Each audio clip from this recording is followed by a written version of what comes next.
Next topic is errors in measuring instrument. Before you're going to go for errors, we should know what is calibration.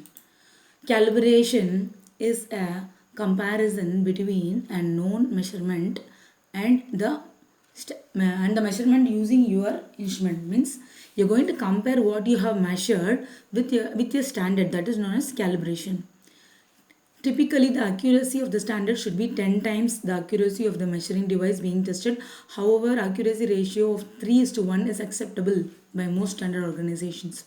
If you're going to see what you are going to measure, know that it has to be 10 times the accuracy of your standard. What the standard it is, how whatever you are measuring, it should be 10 times the standard of the accuracy. But 10 times it is not at all possible to get practically. So we are going to go for 3 is to 1 percentage ratio. It will be 3 is to 1.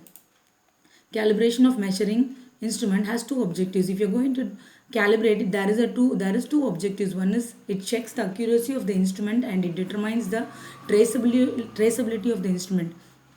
Accuracy is first tested whether my measuring instrument is giving perfect accuracy, right? Then traceability. If you're going to measure one quantity for some what is it numerical values for some 10 ratios or 10 times or 5 times, the traceability whether it is giving correctly or not, that can be given. In practice, calibration also includes the repair of the device. It is if it is out of calibration. If some devices is out of calibration, you have to give it for repair. A report is provided by calibration expert which shows a error in measurement with the measuring device before and after the calibration. Once you're going to go for calibration, before calibration what are all the readings, and after calibration what are it is noted, those things should be given.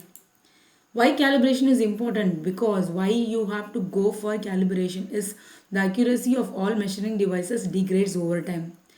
This is typically because caused by normal wear and tear. However, changes in accuracy can also be caused by electric or mechanical shock, or a hazardous manufacturing environment. Example: oil, metal chips, etc. So, why calibration is important is because often we are going to use instrument. It will have some wear and tear. Because of that, my accuracy will decrease.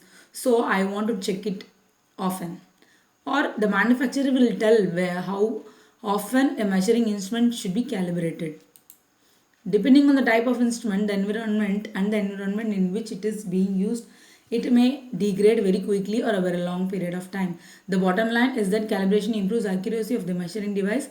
Accurate measuring device improves product quality. That's what the manufacturer will tell for how long, means how long it should be, means after some wear and tear, after the days or after the months, after a year, when the calibration should be taken place for that particular measuring instrument will be told by the manufacturer. If you're going to see some measurement before you're going to measure, means critical measurement. If you're going to do, if you're going to go for measurement, before that it should be calibrated. A measuring instrument, if you're going to take, if it is used in a critical type of instrument, that should be calibrated before it is going to go take a measurement. If it is non-critical, that much calibration is not necessary.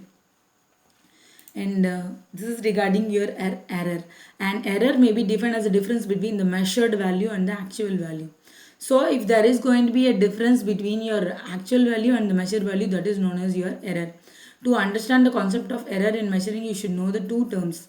First is your true value and the next one is your measured value. True value, it may be defined as the average value of an infinite number of measured values. Means that is a standard. Measured value is nothing. It can be defined as the estimated value of true value that can be found by taking several measured values during an experiment. Measured value is taken from the measuring instrument what we are using. Standard is your true value. So these are the types of error. So if you're going to see here, gross error is there, measurement error, then blunders. Then again measurement error is divided into systematic error, then random error. Again systematic error is divided into instrumental error, environmental error, observational error, and theoretical error. These are the types of your errors in the measuring system. So types of error, broad classification is gross error, then blunders, and next is your measuring. Then gross error are caused by mistake in using instrument or meters, calculating meters and recording data results. So if you got it is self-explanatory this example.